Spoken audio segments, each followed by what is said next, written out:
Ya, baik teman-teman, kita lanjutkan ya. Mohon maaf ini, saya berupaya untuk maksimal ya. Ya, mudah-mudahan di sisa waktu kurang lebih 30 menit ke depan kita bisa maksimalkan ini.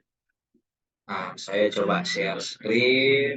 eh, ini dia.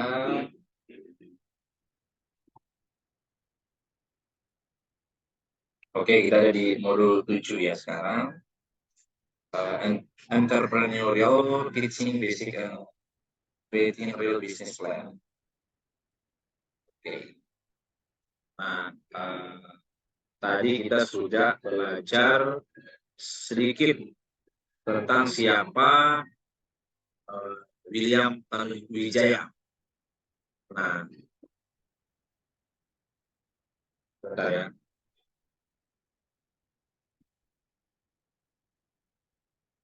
Dan sudah ada beberapa tadi teman-teman yang menyampaikan,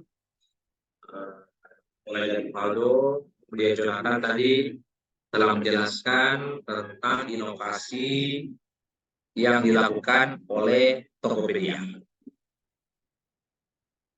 Nah, sebagai seorang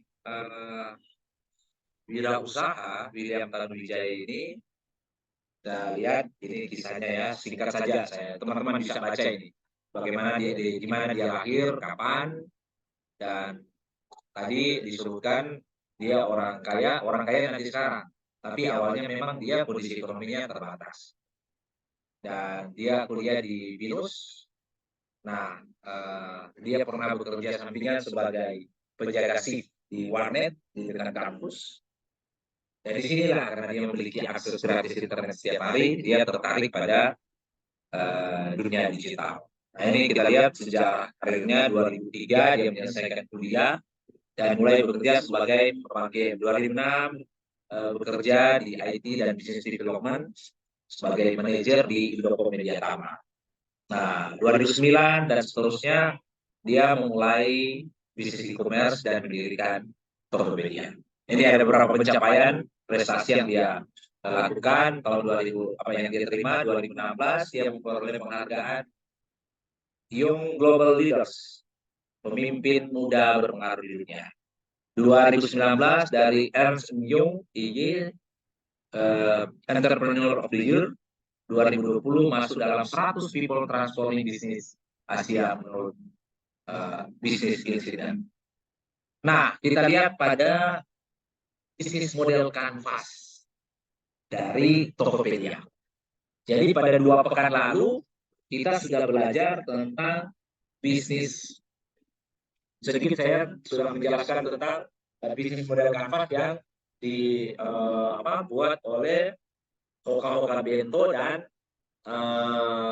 Elon Musk, gitu. Jadi Tesla. Gitu. Nah, kita lihat Tokopedia seperti apa. Mulai dari key factors-nya, key activity, value proposition, customer relationship, customer segment, kemudian key resources, channels, kemudian revenue stream dari siapa, baru cost structure-nya dari apa saja. Nah, ini teman-teman bisa baca, saya akan share ini, saya tidak akan baca satu-satu, karena ini tulisannya juga kecil-kecil. Nah, saya ingin menyampaikan secara umum saja. Gambarannya seperti ini disiplin yang dilakukan oleh Tokopedia. Jadi Tokopedia ini dia beroperasi aktivitasnya sebagai platform e-commerce. Seperti tadi dijelaskan oleh Jonathan. Dan ini memungkinkan siapa saja menjual di platform ini. Dan dia mendapatkan komisi dari situ. Jadi penghasilannya dari komisi di situ. Nah, itu revenue stream-nya. Kemudian bagaimana ekspansi atau pertumbuhan ekspansi dari Tokopedia. Kita lihat dia targetnya menambah database sebanyak-banyaknya. Jadi baik secara geografis kewilayahan ya, dia terus memperluas daerah kekuasaannya. Di mana-mana kita lihat dia buka cabang, di Manado ada, supaya bagi orang yang ingin lebih dekat dengan Tokopedia dalam hal trust, dalam hal kepercayaan, dia mau bahwa orang melihat Tokopedia kan, kita teman-teman seperti ini kadang-kala. Kalau di satu wilayah, misalnya perusahaan kita tahu, oh perusahaan A, perusahaan itu tidak ada di tempat kita. Nah, ada rasa keraguan. Karena apa? Ketika terjadi masalah, kita mau beli ke siapa? Gitu. Contoh misalnya kita membeli motor atau mobil. Kita membeli motor atau mobil. Kalau bengkelnya tidak ada atau kita ragukan, nah kadang kita tidak jadi beli. Nah, Tokopedia memikirkan itu. Sehingga bagaimana dia ingin menghadirkan channel-channel atau kantor-kantor yang ada di wilayah supaya dia mau orang melihat Tokopedia ini ada rasa kepercayaan. Jadi dari situ dia ingin membangun bahwa persepsi orang terhadap Tokopedia dalam hal trust, dalam hal kepercayaan itu meningkat. Gitu. Makanya sekarang Tokopedia itu bukan hanya di Indonesia kan, kita lihat Tokopedia ada di Filipina, di luar negeri lah. Dia membangun apa yang namanya Tokopedia internasional. Nah, hal lain, inovasi lain yang dilakukan oleh Tokopedia ini masih berkaitan dengan bisnis model kanvas. Dia melakukan diversifikasi layanan. Nah, karena selain platform e-commerce, Tokopedia ini melakukan atau dia memperkenalkan fitur-fitur tambahan. Fitur tambahan apa teman-teman lihat yang ada di Tokopedia? Itu seperti apa? Saya suka mengisi kartu apa namanya tol. Nah, kartu tol itu cepat sekali saya pakai karena kalau Bank Mandiri apalagi ya. Cuma tempel langsung itu cepat sekali. Kemudian diversifikasi layanan apa juga yang dilakukan oleh Tokopedia selain mengisi kartu tol itu? Ada apa? Pengisian pulsa, pembelian pulsa, pulsa listrik kan? Kemudian pulsa handphone juga. Kemudian apa lagi? Sekarang kalau tidak salah ada asuransi, gitu kan? Kemudian dia bekerja sama dengan pegadaian kalau tidak salah ya. Ada semacam menabung emas. Nah, ini sebenarnya teman-teman dari sisi value proposition, kemudian bagaimana juga customer segmen, dia tahu siapa ini yang menjadi target dia. Mulai ini boleh dibilang customer segmennya dia sudah pilih-pilih siapa yang ingin mengisi pulsa sudah ada. Kemudian siapa yang ingin ibu-ibu apalagi ingin menabung emas kerjasama dengan Tokopedia sudah ada. Dia menyiapkan situ. Jadi dari sisi diversifikasi dia menyiapkan itu dan itu value proposition dia. Itu jadi nilai tambah dia. Karena dia mempunyai multi layanan banyak sekali. Fitur-fitur layanan dia menunjang dia. Jadi itu adalah inovasi yang dilakukan oleh Tokopedia. Hal lain juga dia melakukan kolaborasi. Nah, ini yang selalu kita bahas kemarin tentang bagaimana setiap wirausaha itu harus memikirkan bagaimana berkolaborasi dengan orang lain. Nah, kolaborasi dengan mitra strategis yang dilakukan oleh Tokopedia itu sangat banyak sekali, mulai dari tadi jasa pengiriman, kemudian dengan token-token itu yang tadi, kemudian dengan bank-bank yang mengisi kartu tol, kemudian dengan PLN, dengan pegadaian banyak sekali. Nah, kita tahu hal-hal seperti itulah yang membuat orang merasa nyaman dan kebutuhan dia yang di Tokopedia itu dengan sekali buka semua tersedia membuat orang ingin selalu kembali ke Tokopedia, ingin selalu buka aplikasi Tokopedia. Nah, ini akhirnya munculkan transaksi. Nah, itu kan ada algoritma. Bagaimana orang yang membuka toko online itu apa membuka aplikasi itu dia apa secara sistem diatur itu seperti algoritma TikTok atau Instagram kita lihat kalau dia muncul selalu itu malah jadi FYP gitu. Jadi mereka sudah menerapkan itu juga.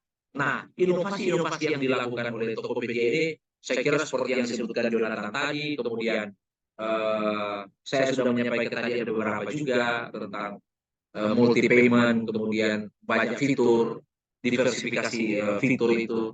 Nah, ini diikuti oleh mulai diikuti oleh platform e-commerce yang lain. Gitu. Nah, ketika diikuti dia terus melakukan inovasi.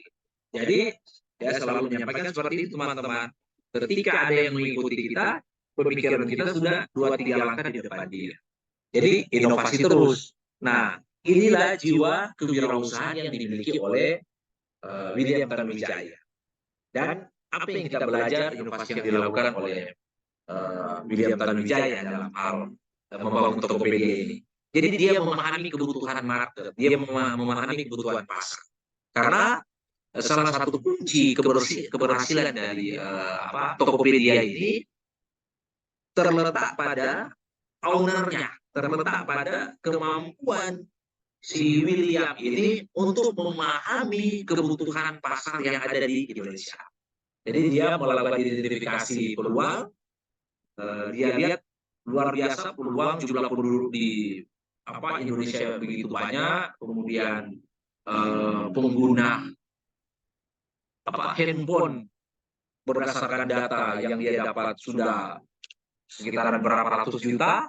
Nah, itu dia lihat bahwa peluang ada di sana. Kemudian perkembangan pesat dunia digital, dunia orang main medsos dan apa segala macam, itu buat dia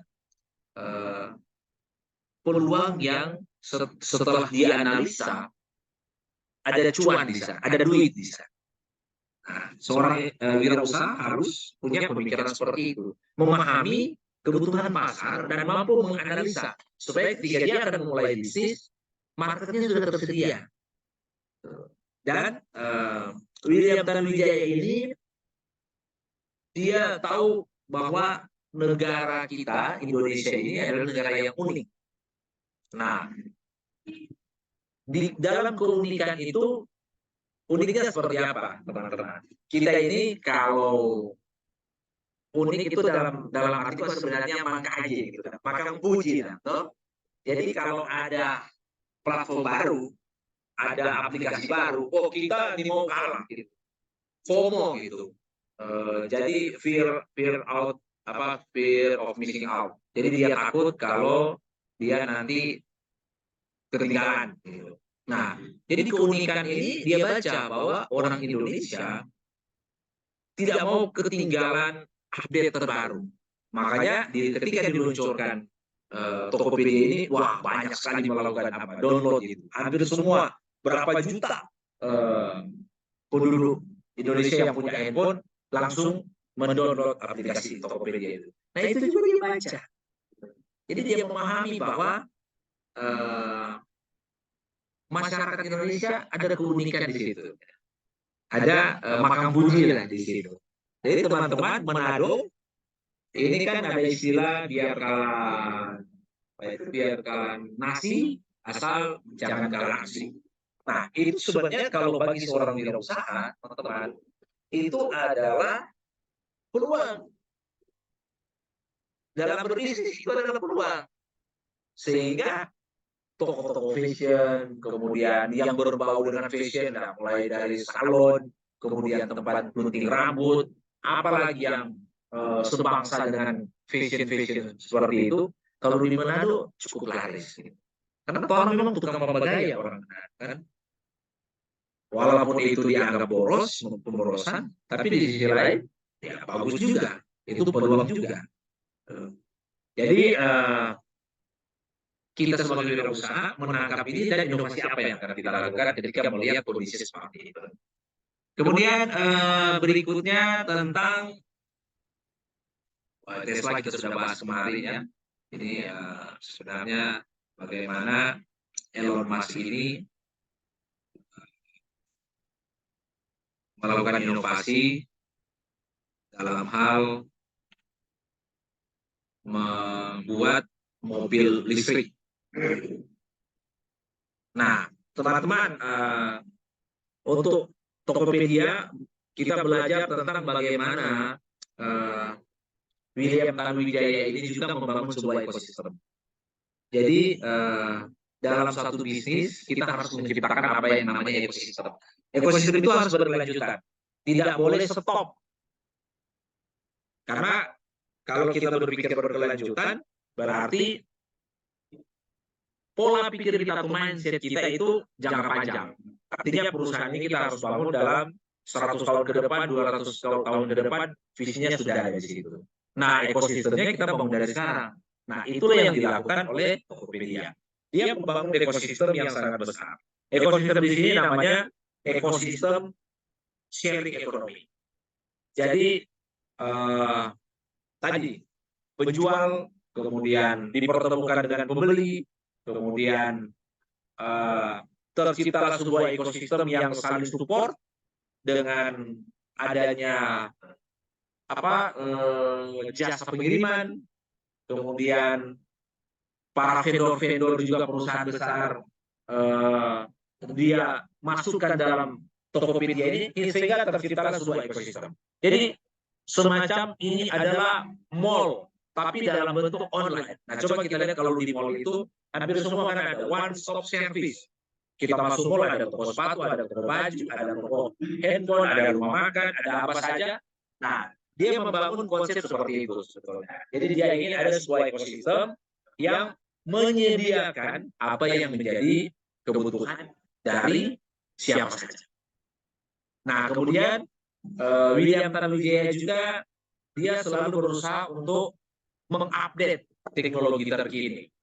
Karena inovasi butuh teknologi. Jadi inovasi-inovasi yang dia lakukan harus diselaraskan dengan teknologi apa yang terbaru. Nah, ini yang dilakukan oleh William Tanuwijaya. Ketika dia ingin melakukan inovasi, dia harus juga mampu atau dia harus ditunjang dengan teknologi terbaru. Jadi update terus. Kemudian yang berikut adalah William Tanuwijaya fokus pada pengalaman pembeli. Jadi dia memprioritaskan pengguna, dia memprioritaskan customer. Makanya ada yang namanya sama sebenarnya dengan Shopee yang kita bahas kemarin, soal memberikan review terhadap pelayanan toko itu, karena dia ingin menciptakan bagaimana pengalaman dari kita sebagai pembeli itu dituangkan dalam atau diekspresikan dalam bentuk yang terlihat. Makanya kita taruh bintang di situ. Itu kan pengalaman belanja kita yang kita ingin tunjukkan bahwa kita ketika berbelanja di situ pengalaman seperti ini loh kita. Jadi kalau di toko offline kadang-kadang kita tidak bisa menunjukkan pengalaman berbelanja. Karena apa? Di toko online kita datang berbelanja, tak barangnya kita ambil habis itu bawa pulang. Palingan ya usi-usi zaman sekarang sudah ada medsos, kita foto atau video dan kita ceritakan. Dan bisa-bisa itu absurd, artinya kurang jelas. Tetapi kalau di Tokopedia kan sama juga di Shopee, kita lihat ketika kita berbelanja, pengalaman apa yang kita dapati? Pengalaman jelek atau pengalaman baik. Nah, kalau pengalaman baik, berarti kita kasih bintang 5 dengan fotonya, dengan caption. Kita tambahkan bahwa toko ini dipercaya, pengirimannya bagus, pengepakan pengemasannya oke.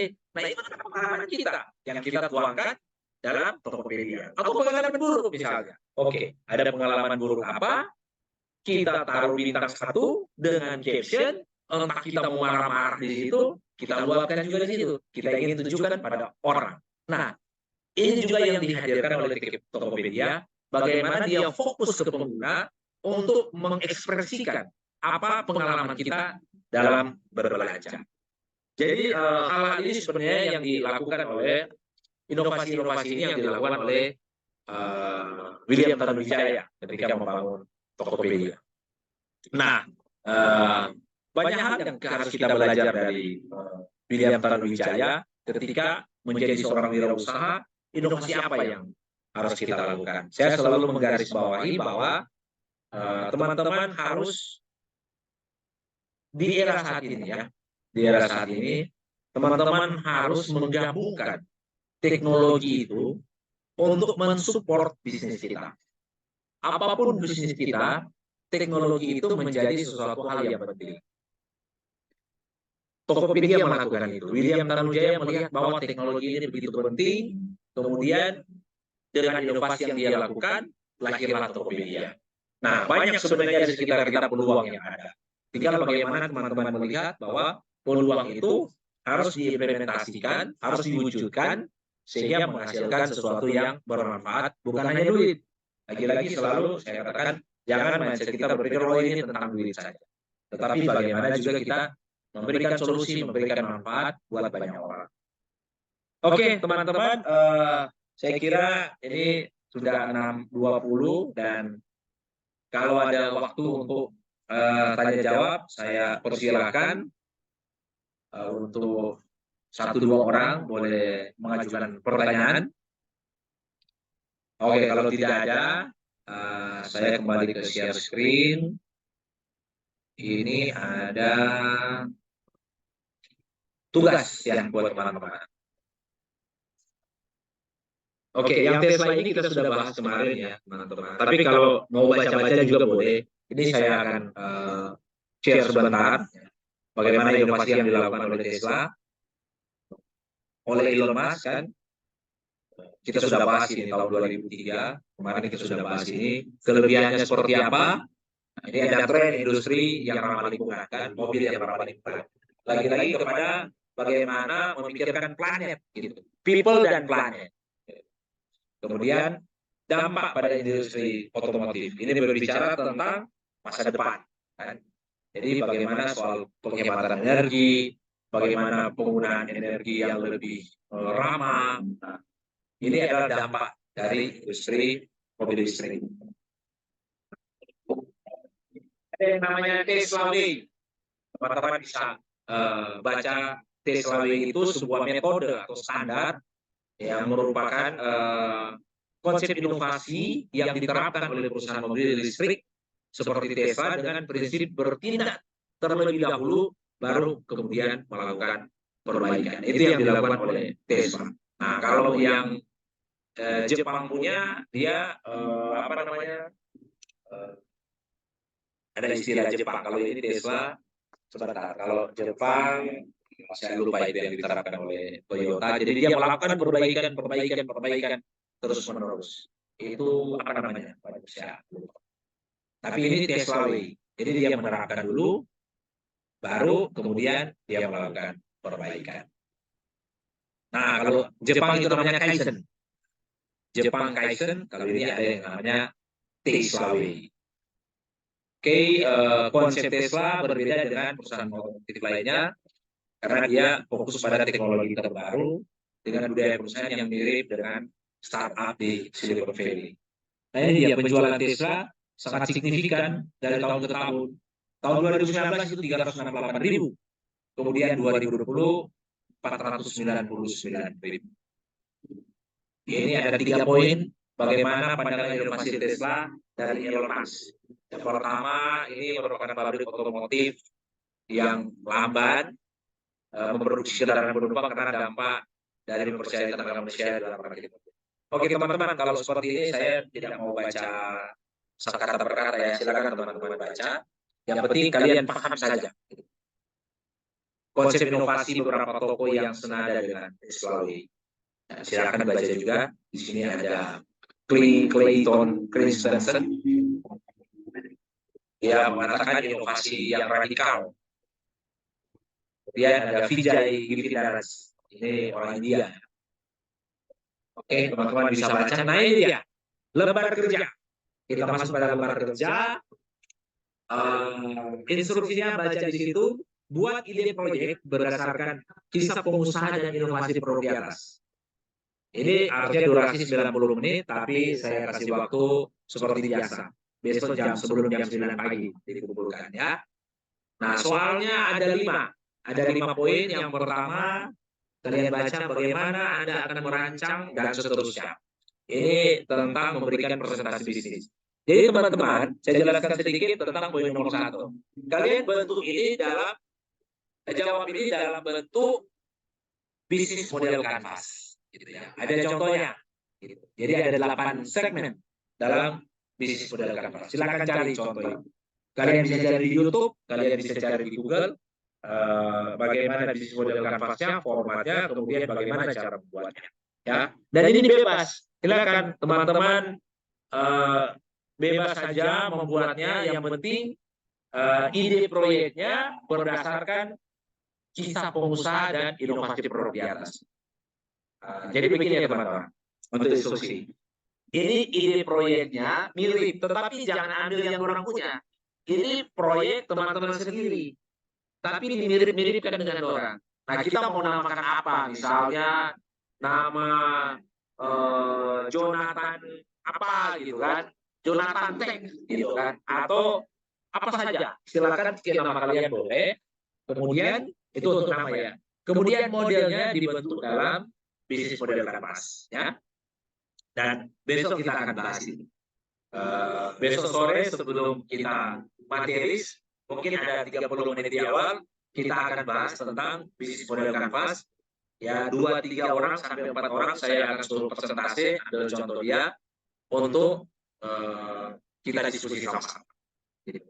Ya, ada pertanyaan teman-teman? Silakan.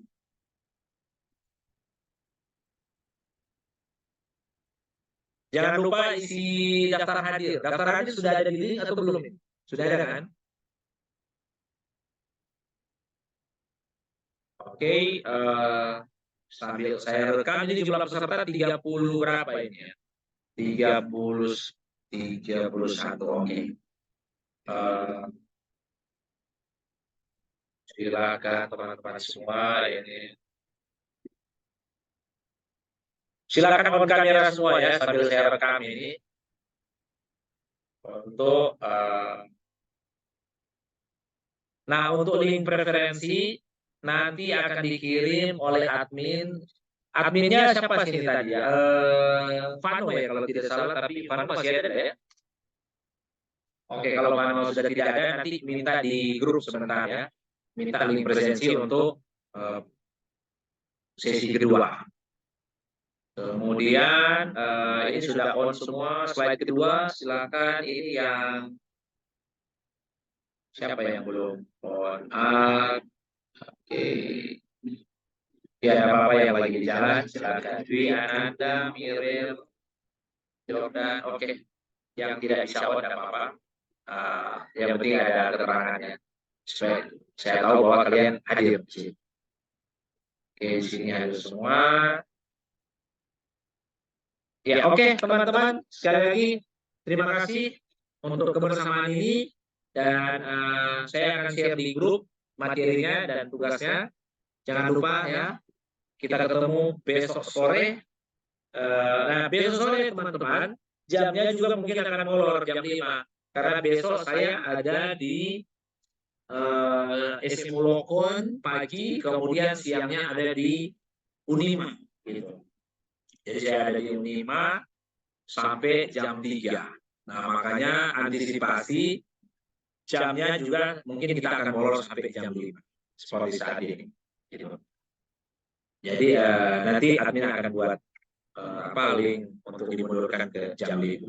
Dan hari Jumat mungkin seperti biasa gitu. Atau bisa juga hari Jumat mungkin pagi. Kalau kuliah pagi teman-teman bisa ya, kira-kira hari Jumat jam pagi misalnya jam 9 atau jam 10. Apakah Jumat pagi bisa? Supaya saya akan kasih tahu ke Fano bahwa kita Jumat itu akan kuliah pagi. Gimana? Bisa pagi? Jam 10 lah kita pagi. Jam 10 sampai jam 11 pagi. Bisa, Mner. Bisa pagi Jumat. Kalau tidak bisa berarti kita tetap di jam 4 sore seperti biasa. Hari Jumat.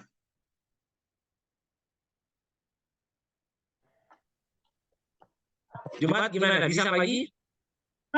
Bisa pagi. Bisa, Mner. Bisa Mner. Oke, berarti tidak ada komentar. Berarti hari Jumat kita tetap di jam 4 sore dan besok di jam 5. Tapi kalau ada perubahan nanti seperti apa, kita akan infokan di grup.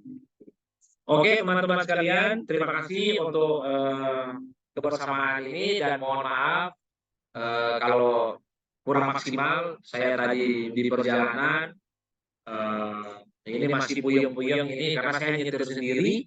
Perjalanan pergi pulang 3,5 jam ya ke sana.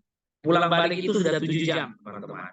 Jadi saya nyetir sendiri dan perjalanan jauh itu biasa kalau di pesawat ada jet lag.